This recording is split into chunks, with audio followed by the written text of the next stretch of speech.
Welcome to Spotlight, where each week a guest takes center stage for an intuitive tarot reading. You'll get a front row seat to a real recorded session as we explore the magic of tarot together. My goal is to create a space where we navigate challenges, uncover fresh perspectives, and reconnect with inner wisdom, giving you a glimpse into what it's like to receive a reading with me. Interested in being a Spotlight guest? Just fill out the application below and I'll be in touch about getting you on. Now, without further ado, let's meet this week's guest.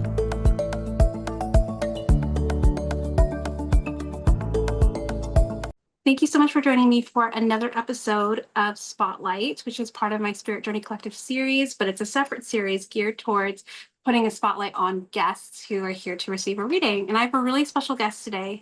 His name is AC Bergen Fischer. If you follow my podcast, he's actually my very first guest from the very beginning of Spirit Journey Collective. So if you haven't listened to that, I highly recommend checking it out. It's a great episode. But first of all, thank you so much for being here today, AC.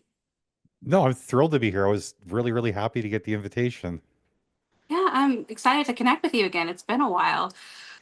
Yeah, I was actually checking my notes trying to see how long it's been, and I couldn't find my notes. So, So it's been about a little over a year because my first episode, I think we recorded it last year in January. that So sounds right. Yeah.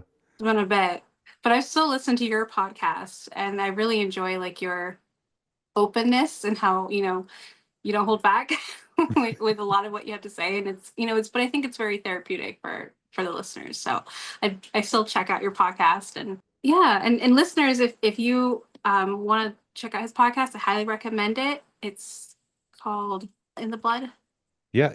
Okay. Well, I'm doing two right now. One of them is In the Blood. The other one is Call Me Tony. Oh, okay. So there's two, and I'm sure you could just find it with your name. Or you can check my website, acfischer.com. Okay, perfect. Oh, I will be sure to put that in the show notes for anyone that might want to check it out. But starting with your reading, I know that you're wanting to go more open to just see what's coming through. So that's what we're going to focus on today. So while I go ahead and shuffle, why don't you just share a little bit about yourself and then what your experience is with tarot? Okay. I'm gonna work really hard at avoiding my canned biography and just try to make things a little bit more personal today, which so if I stutter and stammer a bit for anybody who's listening, that's what's happening. Normally I've got notes in front of me, and today I've decided just to freestyle it. So what I do during the day is I am a life coach. I specialize in strained family relationships because my background has got a lot of family hurt and challenge in it. And I hate to see anybody else trying to navigate those waters blind. And while I don't have all the answers, I feel like I'm in a good position because of my experience to really understand where you're coming from and maybe help ask questions that will hopefully aid you in finding your own answers. In my spare time, as we mentioned a little bit earlier, I host two podcasts. The main one is called In the Blood, which focuses on how our relationship with self affects our relationships with others. I co-host that with my brother Jason, who has his personality is very different than mine. So sometimes our ideas can clash. Sometimes they work together very nicely, but it's always a surprise to see how things play out. The second podcast is Call Me Tony. That is really more personal. It's about what makes me tick as an individual. Call Me Tony because that's actually how my friends know me. In the podcast world and the coaching world, I'm AC. Um, my closest people call me Tony, and that's what I'm hoping people will do through getting to know me on that podcast. My experience with tarot is actually extremely limited. I'm a skeptical person, and up until meeting Sarah, I would have considered myself to be a strong disbeliever in that sort of thing. But she gave me a reading on my podcast, which raised so many unanswerable questions for me that I decided to just lean towards maybe there's something to this. So I'm hoping for a little bit more of the same. Maybe a few more goosebumps today. No pressure, Sarah. I'll do my Hopefully it best. comes through. I'm kind of open to whatever comes up, so we'll see, I guess. Great, perfect. So thank you for that background and sharing a little bit more about you. And I didn't know that about. So is Tony your actual name or like your birth name, or is that Well, just what like a nickname? AC is actually my initials. It's Oh, Anthony okay. Carlos, and I never really liked my first name, so most people like just called me Tony in real life. But when I first started podcasting, I was trying to create a separation between podcast life and personal life. So I started going by AC to make a distinction. But the weird thing is that as the years went on, more and more and more people started calling me AC to the point where there's maybe like four people who call me Tony now. And I'm just trying to like claw some of that back now. You're like, wait, hold on, hold on. I'm losing my actual identity a little bit here. Oh my gosh. I Well, kind that's of cool. manufactured myself and turned myself into something I didn't want to be. That's funny because it kind of reminds me of a favorite show that I had growing up. I don't know if you've ever heard of Boy Meets World. Yeah. They have a podcast called Pod Meets World. They like it's a few of the actors going over it, but most people know Danielle Fishel as Topanga because that was the iconic character she played. And she's actually like, I don't know if she was serious, but on the podcast, she's like, I'm really thinking about adding Topanga to my name because people call me Topanga anyway. They've been calling me that for years. So why don't I just embrace it? Sometimes it's just easier to go with the flow, right? Yeah. So I just thought that just kind of made me think of that. But so I went ahead and did my higher self spread. I'm going to go over a theme, past, present, future energies, and then higher self messages. Um, so once I go ahead and get started with the reading, please feel free to interrupt me or comment on anything at any time. It won't like, get in the way of anything. Sometimes when I just get talking, I don't always like remember to stop and check in, although I've been making a conscious effort to remember to do that anyway. But don't be afraid to interrupt me. That's specifically why I'm afraid to interrupt you, because once I start talking, I don't stop. Oh, well, we got time. It's all good. We'll get through this um, together. exactly, exactly. So I really love this theme for you. It's the Nine of Cups. And this is actually it's a really beautiful card because it encourages us to dream big, to think outside the box, to believe that possibilities can happen. So this is where you think about like what are your desires? What do you want out of life? What are some goals that you're wanting to reach? And so naturally, I think a lot of us when we have try to be open-minded and have open our heart and was like, okay, I'm open to whatever comes, or I want that thing, and I see the doors opening, so you get your hopes up, you're excited, and then the door closes. And I think a lot of us have experienced that in all sorts of ways in our lives. And I think many of us, when that happens, we shut down, we put a big wall up, we're like, I'm not doing that again, that hurt, so I'm just not going to open up. With this card here, the biggest invitation is to stay open regardless. And it's open to receive, open to knowing, and it's like a combination of being open and knowing you're worthy enough to receive the thing that you want.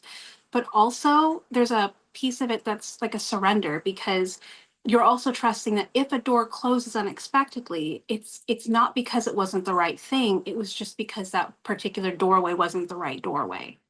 And so a lot of the times when a doorway closes unexpectedly and we feel like bitter or afraid to like be open to it and to open to anything else at that point, then at that point when we wall off, when the next door opens, it can't reach us because we've already closed the door up here. So we're not even looking for it. It's not something that we're allowing in. And so this card is all about keeping yourself open to possibilities, open to dreams, not like feeling like whatever it is that you desire and want is possible. It's a combination of letting it in, but also not having expectations on how it comes.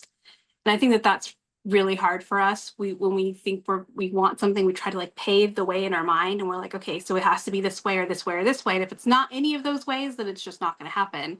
Versus that's where you're more like whatever higher being you believe in, that's where you're actually surrendering and saying, well, you know what I desire, you know what I want, now I'm going to trust that the right door, the right opportunities, the right thing are going to come to me, and I'm going to just be open and waiting for it and trust that there is going to be more coming. I So find you're the surrender component really interesting here because, I mean, you're describing a lot of what I'm actually going through right now. And because my expectations have been so like tainted, I kind of wanted to let go of those expectations because, I mean, I can't predict what's coming. But at the same time, that knee-jerk impulse to protect myself made me want to throw a barrier up.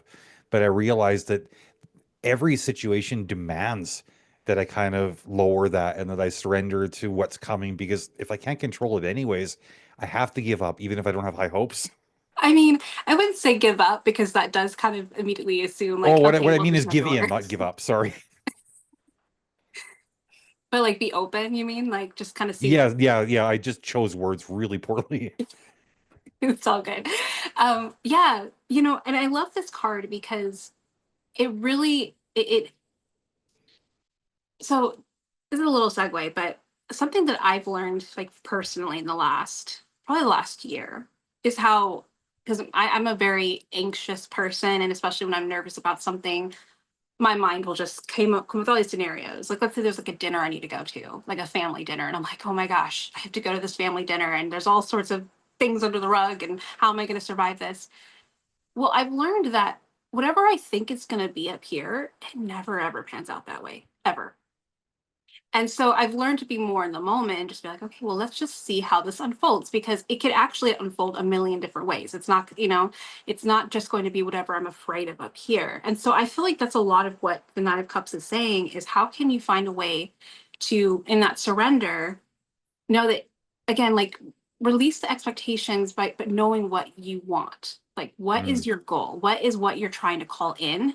And then let it unfold the way it's like the way it's meant to, which may not look anything like we want it to, right? But allowing yourself to be open enough to say, okay, so this door closed, or maybe this door isn't the right one, but there will be another door that's going to be more aligned. And I think that's really the point is when a door closes, it's not because you did anything wrong or you have to give up on this thing. It's just not aligned with what you're trying to call in. You Probably might have wasn't our thought it door to was. begin with. Right, exactly. Yeah. So that's our theme, which is cool since it sounds like you're like in this space already. That's like it's like this is your theme about how can you be more open? How can you allow yourself to surrender? Looking at your recent past, I have the Seven of Swords. And so this one speaks to feelings of not feeling like you're enough, like feeling like you're inadequate in some way. And so this is where there's a lot of comparison. You probably in the past had a tendency to compare what you offer versus what others offer. You might even be like, well, they offer all these great things and it's just me. I only have this to offer. And so that comes from the space of like, I don't have enough to give, or I myself am not enough.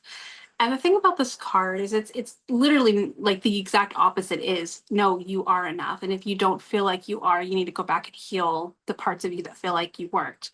But I mean, this is in your past, but I feel like I do feel like there's healing that's been done around this, but it's like you're still relearning that. And I feel like that's part of when a door closes, it brings up your feelings of not enough. And That that, definitely fits both for past and present. And yeah, you're right. There's been a lot of healing done around it. But I mean, anytime something triggers a past trauma, it does kind of to some degree open up an old wound. And I've been dealing with, a lot of stuff surrounding this, because I mean, with my age and my age increasing and my health um, decreasing, I feel like I'm operating a lot of the time with a diminished capacity. And Mhm. so there is that feeling of like not being able to rise to the same challenges, even though the healing was done. It's like a new set of challenges that presented themselves that I don't know how to heal through yet. Yeah. I feel like what came to me when you said that is it's more about like you've done a lot of the healing, but now it's time to embody what you've learned. And that I feel like is like the step that you're in now, where it's like logically you kind of know how you want to respond to things, but emotionally it's still kind of in the past. So you're like fighting that inner war is kind of what I'm feeling around that. No, and you're dead on with that because logically I process things very, very quickly and easily. Is the emotional component that always tends to be the struggle for me because I I struggle to make sense of emotions, so I tend to distance myself. I've been trying to embrace the things I don't understand a little bit more, which is part of what I'm doing here today. But I'm still not very good at it yet. But I mean, that'll come with not practicing something, right? Right. Well, yeah, and we're always going to be a newbie at something, right? I mean, no matter even if you become an expert at something, eventually you're going to be a newbie at something else. It's just part of the journey, right? Yeah. Um, I really love your present cards. So I ended up pulling a clarifier because I wanted more information. The card that I initially pulled is the Priestess reversed, and then the clarifier card I pulled for it is the Ace of Swords.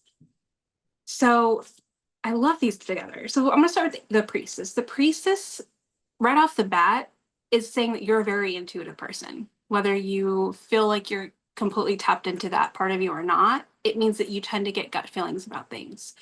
And when it's reversed, it's saying that you get the gut feelings, but you kind of dismiss them pretty quickly because you probably don't trust them, or coming back to that I'm not enough. That's usually is part of the voice when you start getting like an inkling, you're like, oh, but I don't know what I'm talking about. So you just kind of dismiss it. But it still stands that you are a very intuitive person, that those inklings likely, when you ignore them, there's usually a point in time where you might look back and be like, I really wish I didn't ignore that because I can see why I felt what I did. But the thing about, especially someone who's more logical, it gets kind of muddy when you look back because then you start questioning, well, did I really get that gut feeling? Did I really get that inkling? Is that really what I thought it was? So one of the things I recommend with the priestess to kind of help you get more in touch with your intuition is writing down the gut feelings you get. And so the first time, like I usually say the first time, just write it down, just have a paper trail, right? You don't have to do anything with it. Just write it down. And then and then write down how it played out. And then write down like, okay, I see why I got this gut feeling because this happened. And so then the next time you get a gut feeling, you'll have a little more of a trust muscle around it. And then you can, so next time listen to your gut feeling and then write down what happened and then start kind of like a catalog, so then you have something tangible to look back at where you can start trusting that, okay, when I get these gut feelings there's a reason and they seem to, it works when I listen to it, if that makes sense. No, that would actually really help with my logical mind to be able to say, okay, this is the percentage of times when my gut was accurate, Right. so I can decide whether it's a trustworthy reflex or not. Yeah.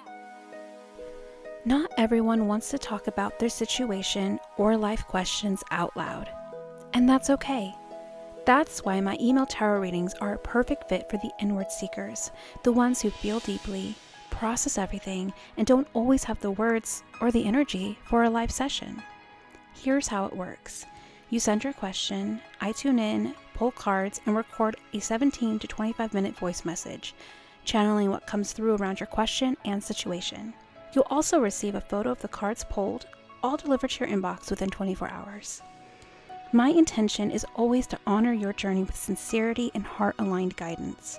If this feels like the kind of support you've been craving, let's connect. You can find me at the link below or at www.spiritjourneycollective.com. Or not. Yeah, exactly. That's just like a very really logical approach to it. And so the clarifier card I pulled because I wanted more information about like, tell me more about this intuitive side that you're blocking. And so the card that came up is the Ace of Swords, and this one is all about the mind. So it's all about using your mind as an ally versus an enemy. And so with it here, it just I think this is just really speaking to the logical side of you that doesn't want to be open to your intuition because it doesn't feel tangible yet. And I think that you tend to get caught in like that catch 22 where you listen sort of, but then you're like, I don't know. And so your mind kind of takes you on a different route. Whereas, instead of using your mind as like more of a logical tool in this, right? Because the mind and the ego is a beautiful tool, but it also likes to be safe and it doesn't like things it doesn't understand. And Right. intuition is like logic can't understand it because it's like an instinct. What's the word I'm looking for? Like esoteric thing. And so the mind can't like grasp it. And so I feel like that's what it is. It's just saying that especially when it comes to this journey you're on about being more open, about surrender, about working through feelings of not being enough and embodying it, a big part of that is going to be listening to your intuition more and being able to kind of get out of your own mind, out of your own way, use your mind as a tool to help you, like trust your intuition versus distrust it. No, and that's something I've really been trying to lean towards ever since our first interaction because you really did challenge a lot of stuff about the way I do things. And I realized that whereas I've been trying to like push towards purer logic over the last many years, logic is only as good as the information that we can feed into it and the perspective we can feed into. And we're lacking information, if we're lacking perspective, the logic is weak. Right. or his weekend, I should say. And if we can figure out how to incorporate this intuition component, which I'm admittedly not good at, and I am, as you're suggesting, like I'm very afraid of for reasons. I Yeah. am trying to incorporate it a little bit more here and there. And I have to say that those times where I let my guard down and I embrace the intuition to some degree, successful things tend to be the result.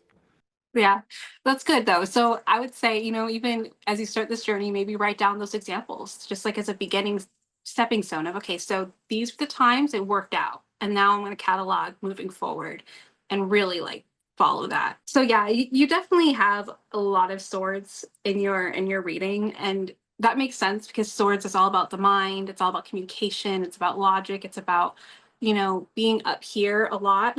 And so the next two cards are both swords. This is moving into the near future. And so first we have the Four of Swords reversed, and then the higher, and so this is the near future card energy. And then the higher self message to the near future is the Two of Swords upright. So the Four of Swords. This one is saying that you're kind of mentally at a bit of an overwhelm. And so moving into the near future, like right now, it's showing this resistance to give your mind a break, to kind of recuperate and rest. So the first invitation is, how can I unplug? Even if it's only 5-10 minutes a day, where where you just don't let whatever's just overwhelming you up here, you're kind of setting it down. You're like, I want to think about this later. I'm not going to keep letting it ruminate over and over. And it could even be a long-term thing. It could be a situation that you need to literally unplug from, right? As well. But there's definitely like resistance, I think. And I feel like the resistance is because you like to try and figure it out. So putting it on pause, I think, almost gives you anxiety. Like, oh, if I put it on pause, then it's still going to be there. And higher self is like, no, you need to put it on pause so you can get a better perspective. And so that's why the higher self message is the Two of Swords. This one is all about learning how to shut out outside voices so you can listen to your inner voice. And so when this card comes up, there's usually an element of wanting backup or approval for someone else to like support your thoughts or your beliefs on something before you fully embrace it. Like almost like you want to make sure you're not the only one thinking this way. So you want other perspectives to like chime in so that way you're like, okay, I got this. And so the thing about the Two of Swords is it's actually the opposite. It's like feedback is great, but I mean, especially when it comes to big decisions, this is specifically more around a decision card. So again, it's like when you make big decisions, you tend to like ask other people in your life, like, is this a good decision? Am I making, is this good? What do you think? And so the invitation around the Two of Swords is, yes, you can get the feedback kind of if you want to just have like logical ideas already down on paper, but when it comes to actually making the decision, you have to sit with yourself and figure out what feels good to you, even if whatever was on that paper does not align with what you're feeling. It's about because, and I like to say this too, whenever we ask other people for opinions or advice, we put their opinion on such a high pedestal, but likely your decision isn't going to impact them very much, but it's going to directly impact you. Which is why, again, coming back to your intuition, why being able to really connect with yourself and what feels good to you is the most important place to be when making big decisions. So I do feel like with these two together, I feel like the Four of Swords is saying you need to unplug so that way you can take time to sit with yourself and get your own perspective and not hear all the outside chatter. Okay, that's actually great insight. For a lot of years, I used to use meditation as my opportunity to unplug a little bit each day. Mhm. And like you say, just like put not like sweep anything under the rug, but it just sort of take that space where you're kind of like stepping into a different room for all the mental clutter. Yeah. And it was really helping me to hear myself and to achieve clarity and, more confidently approach whatever was going on at the time. But over the last, I can't even say how long, I just sort of fallen out of the habit of entering that meditative space on a daily basis. And it's sort of more become um, like an emergency intervention I hold for myself rather than just standard maintenance. And Hmm. it's really got me thinking that maybe that's something I should be incorporating more strongly again, like I used to. Yeah. I mean, yeah, absolutely. Especially if that's what's coming to you, I would definitely sit with that because if that's what's coming to you, likely that's like your own higher self is tapping on the shoulder, like, hey, this is what you need, and this is what's going to help you. Moving into the not the near future, but the like the higher self message cards. So I have two cards here, which I find super interesting. The first one is the Seven of Wands reversed, and then the second one is the Seven of Cups reversed. The Seven of Cups, when it's upright, it's like you're in this space of indecision and you're kind of like trying different things to figure out what is the thing that you want to focus your energy on. When the Seven of Cups is reversed, it means that you pretty much have already made a decision. Like you already know which route you want to go or which thing you want to put your energy into. You've already kind of like decided, okay, I think this is what feels good to me after kind of trial and error with other things. And then so I feel like, and then the next card over is the Eight of Wands reversed. And so this one, actually, I'm going to pull one more card on the Eight of Wands because I'm trying to figure out which where it's trying to go with it because I'm not entirely sure. So 1 second. So I feel like, well, first of all, I feel like when you take that time for yourself to, pause and listen inward, I think you're going to find a lot of your own voice and your own intuition. And I think that that's going to help make clear what the Seven of Cups is referring to. Because I do feel Right. like the Seven of Cups, like it's saying that you already kind of have an idea, but it's so muddled that you're like, it's not clear. It's kind of like when you're trying to find the right radio station and it's kind of like in between what the actual station and another station. So you're like, wait, I can't fully hear it. Like I feel like that's what it is. So the Eight of Wands reversed, it speaks to, okay, let's start with Eight of Wands upright because it always makes more sense, I think. The Eight of Wands upright speaks to like the time is now. Like if you were a surfer, you're out on the ocean, a big wave is coming, you're either gonna ride it or you're gonna miss it, right? Like that's usually what the energy is. When it's reversed, it's kind of like it comes in different ways, but what I'm picking up is more like the wave is coming, but you're afraid of the wave. And it's a very fast moving wave. So it's saying that when you make this decision, when you fully are like committed to this is where I want to go, this is what I want to do, it's like, yes, jump on the wave, take it now. But right now there's like resistance around. And so the clarifier card I pulled is the Five of Swords reversed. So the Five of Swords speaks to feeling like things are really messed up. Like just horribly messed up, it'll never be okay again. That's like the energy that's making you scared of taking the wave because you just feel like it's kind of a hopeless situation. And I like to use the analogy of imagine someone took a beautiful vase, which is like your life, and smashed it into a million pieces. And you're just like, it's broken. There's no way to put this back together again. But there is. You can still put it back together again. And nothing is ever so broken that it can't be repaired. And then I don't know if you're familiar with, it's a Japanese culture thing where they actually will rebuild pottery with gold. And it's a way of like making it perfect again, but perfectly imperfect kind of a thing. Yeah. It's that same idea. And so it's with the Five of Swords being reversed, it does speak to an awareness. So basically, like you're aware that you feel like it's hopeless, but there's a part of you that knows you're going to get through it because you've gotten through things in the past. But you're still getting you're still, it's like that internal war. So I love the awareness to this. Essentially, this energy wave is coming. You kind of know what direction you want to take, but you're scared because there's a part of you that's like, it's too broken to be repaired. And then there's a part of you that knows better, is what I'm feeling. So there's like this inner war going on. And I feel like and that's why the intuitive card is coming up and the Four of Swords and the Two of Swords. It's like you have to reconnect with yourself to get tuned into that right radio station, so to speak. So you can see the clarity of, oh, I see, this is the thing, and this is the energetic wave that's going to take me where I want to go. But you have to first find that in yourself, if that makes sense. It does. What I wrote in my journal a couple weeks ago was that I felt like a kid who was overwhelmed and I'm like waiting for a grown up to come and fix everything for me. But then at the same time, I'm wrestling with this unwanted realization that I am the grown up and nobody's coming. So it's like there's these things that need to get done, and I'm the one who has to get them done. And I know from past experience that I'll surprise myself with a solution, but right now I'm stuck in that, oh, like what is that solution be? Like, I just, I don't know, and I don't want to figure it out. I just want to sit here and feel sad and small for a little while.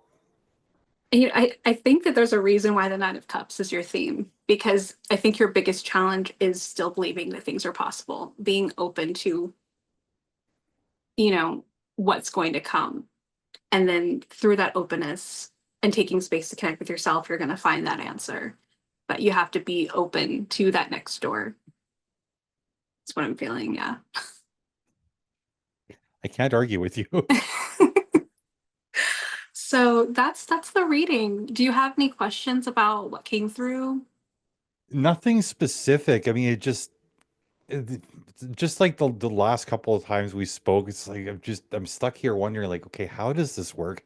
My analytical mind wants to cut it open and see, okay, what are the moving pieces? But instead, I'm trying to force myself back to the surface, and it's like on the surface, it's just trying to think like more on a personal level, like what do I do with this insight? What do I do with this information that's been offered? Because I mean, it ties in very, very well to what I've been, I don't want to say just struggling with, what I've been sitting with, what I've been going through, because it's not all been challenge, right?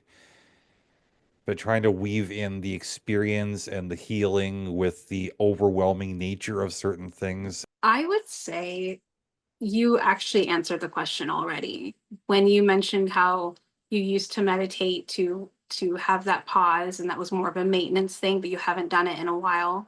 I really think that that's the first step.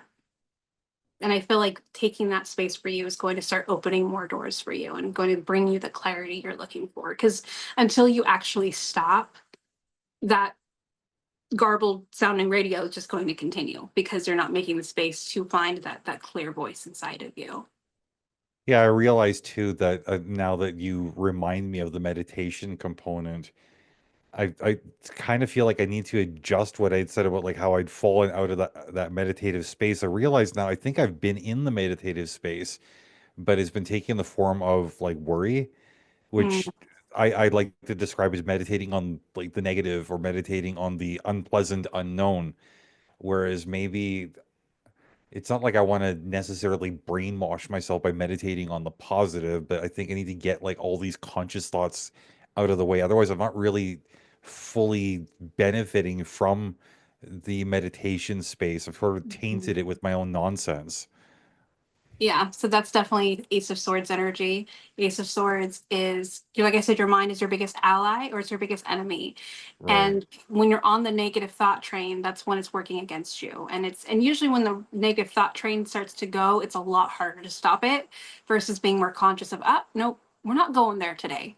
Like, yes, that's a possibility, but we're not going there today. And the thing is, another thing too, when you think of like anxiety, I'm gonna totally. I don't know if you've seen the movie Inside Out too. It's a No. Disney kids movie. Oh my gosh, it is a kids movie. And it's the second one. First one's meh, but the second one is really good, and it really breaks down like feeling your emotions, and it just broke down anxiety perfectly. Like anxiety's job is to prepare for all the options to keep you safe, and it's going to come up with all the bad scenarios. And in the movie, you see this particular anxiety character just freeze because it's like, this could happen, this could happen, this could happen, this could happen. And it puts them in like a fight or flight state. And they're just in this like freeze or, like the deer in the headlights kind of a thing. And another character named Joy came up to anxiety and said, but are these things happening right now? Hmm. And anxiety said, no. Okay, so let's focus on what's happening now instead of what could happen, because that hasn't happened yet and it may not happen at all. So I feel like when you're in a state of worry, it's like you're giving your power to what may or may not even be happening or ever happen versus being present enough to just be what is happening in this exact moment right now and kind of coming back to that center. No, that's fair. I love that. Like that's such a good breakdown. Great movie. I got it from the movie. Like I just watched it with my daughter the other night and I'm like, this is so relevant. I mean, it's geared towards kids, but which is perfect. But as an adult watching it, I'm like, oh my goodness, this is so good. Hmm. So But yeah, so I'm really glad that it sounds like it resonated and gave you something to take from this. And of Oh, course, big time. when this is out in a couple of weeks, you'll have a chance to re-listen to it too, and if you want to have more notes or anything. But yeah, thank you again for joining me today. No, as always, like just absolute pleasure. Love sitting down with you. So thank you for having me. Thank you for joining me on another inspiring episode. I hope these conversations have ignited a spark within you. Until next time, keep exploring, growing, and embracing the beautiful adventure of connecting with your purpose. Stay tuned for more meaningful conversations. If you enjoyed the episode today, don't forget to like, share, and subscribe. And thank you for joining me on this journey.